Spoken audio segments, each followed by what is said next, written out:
नासिक में हुआ पत्नियों से पीड़ित पतियों का महासम्मेलन। देश भर से पहुंची नासिक पत्नियों से पीड़ित पति।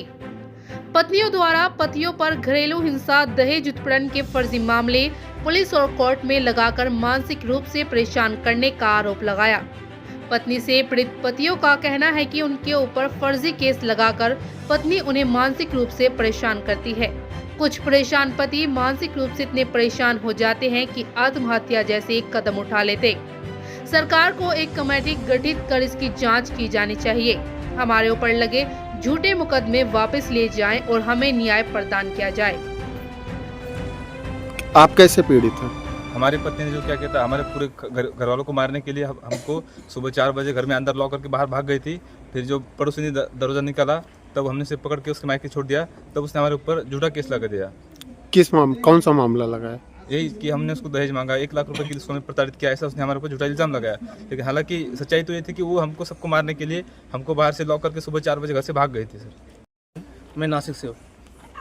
आप कैसे पीड़ित हैं? मेरे ऊपर पीड़ित इसीलिए मैं हूँ कि मेरे शादी के बाद 3 ही महीने में मुझे बीवी छोड़ के चली गई। वो इसलिए छोड़ के चली गई, मैं माँ बाप से अलग नहीं हुआ। वो जब मैं वो सब पूछने गया तो मुझे क्यों छोड़ के गई, तो उन्होंने बोला तुम माँ बाप से अलग हो जाओ। इसलिए मैंने माँ बाप को कुछ नहीं छोड़ा, इसलिए वो मेरे से अलग हो गई। और वो वहाँ मायके में जाके मेरे ऊपर झूठे दहेज प्रताड़ना के केस कर दिए उन्होंने। तो क्या केस अभी कोर्ट में चालू है? कोर्ट में चालू है। आप क्या काम करते? मैं अभी कंपनी में काम करता हूँ। दुलिया से आया हूँ, महाराष्ट्र से। मेरी पहली शादी की बीवी एक्सपायर हो चुकी। उसके बाद मैंने दूसरी शादी की। शादी करते वक्त मुझे बताया जाता है कि उसका डिवोर्स हो चुका है। शादी हो जाती है, डिवोर्स का कागजात मिलता नहीं, बाद में मिलता है तो उसका डिवोर्स हुआ ही नहीं है।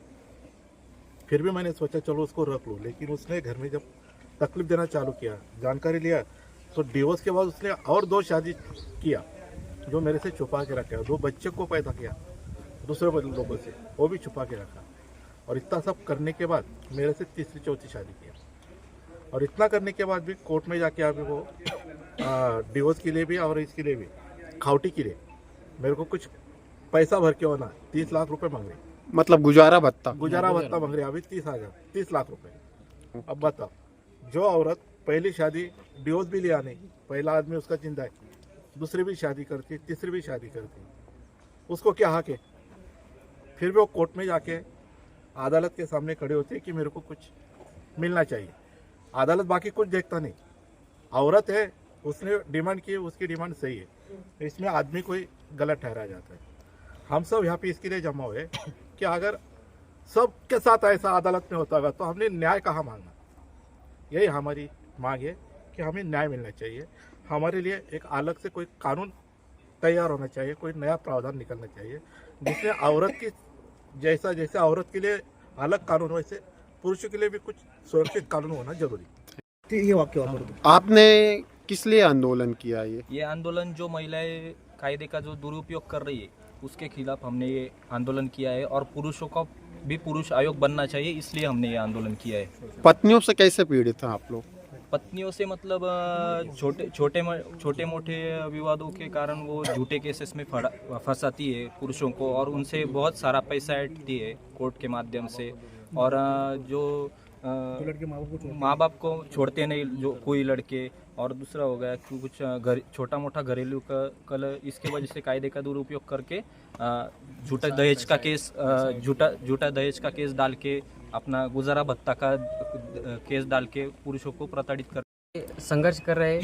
मेरी स्टोरी ऐसी है कि मैं घर पे अकेला हूँ, मुझे भाई भी नहीं है और बहन भी नहीं है, और मेरी मम्मी अपाहिज है। मेरी मम्मी के साथ मेरे बीवी ने लाता बुक्के मार के, उसको मारहान करके मेरे ऊपर झूठे 498 किए हैं, और ऊपर से मेरे ऊपर 20 लाख रुपए का दावा उसने ठोका है। तो हम यही गवर्नमेंट से यही राय मांगते हैं कि हमें न्याय दीजिए। और जो महिलाएं जो गलत इस्तेमाल कर रही है, जो धारा है जो महिला के सुरक्षा में है, तो उसका वो गलत इस्तेमाल करके हमें जो पत्नी पीड़ित जो पुरुष है उसे फंसाया जा रहा है। तो हमें एक ही मांगनी करते हैं, तो हमें न्याय दीजिए और हमें इंसाफ दीजिए। मेरा नाम प्रनिकेत देबाजी है। कहाँ से आए आप? हम आए बुल्डाना से। आप किस मुद्दे को लेकर आए इधर? हम यहाँ पे इस मुद्दे के लिए आए कि जो आजकल की औरत तो ये जो कानून का दुरुपयोग कर रही है, पति पे अपने झूठे केस, दहेज के झूठे केस लगवा कर उनको कायदे के दायरे में लूटना चाहती है। उनको डिप्रेशन में जा रहे, पुरुषों की संख्या बढ़ रही है, इसमें बहुत ज़्यादा आत्महत्या हो रहे आज के डेट में, और 90% लोगों पे झूठे केस हो रहे हैं जो लास्ट में उसका जाके संघर्ष कर रहे हैं। मेरी स्टोरी ऐसी है कि मैं घर पे अकेला हूँ, मुझे भाई भी नहीं और बहन भी नहीं, और मेरी मम्मी अपाहिज है।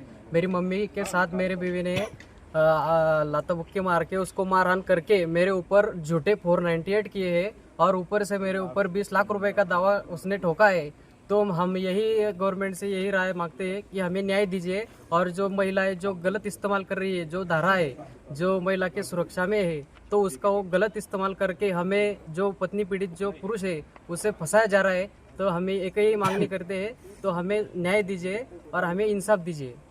कोला कोर्ट में गया था, मेरे फारक डिवोर्स की केस डाली थी। जब गया था मैं खाली मेरे बीबी से बात कर रहा था, तो उधर से मेरा छात्र आया, विजय प्रहलाद के शिक्षक है वो, विजय प्रहलाद शिंदे करके। तो उन्होंने मुझे भर कोर्ट में 4-5 लड़के लाकर मारहान की थी। अभी तुम्हें पता भी हिंसाचार हम पर हो रहा है कि लड़कियों पर हो रहा है। अभी उनके गांव में गया और उन्होंने मुझे मारहाट मतलब मारपीट की? मारपीट की, नीचे गिरा कर उन्होंने मुझे मारपीट किया। तो मैं पुलिस स्टेशन में भी गया, तो पुलिस स्टेशन वालों ने भी कुछ किया नहीं। फिर मैं कोर्ट में मेरी न्याय मांगी। अभी तुम्हें पता उनके कोर्ट में, और उन्होंने ये ऐसा ये क्या, उन्होंने हिंसाचार का केस किया। अब ये कुछ ये क्या, अभी वो भी शिक्षक होकर कायदा वो हाथ में लिया, फिर भी पुलिस स्टेशन वालों ने और फिर उन्होंने कुछ भी किया नहीं।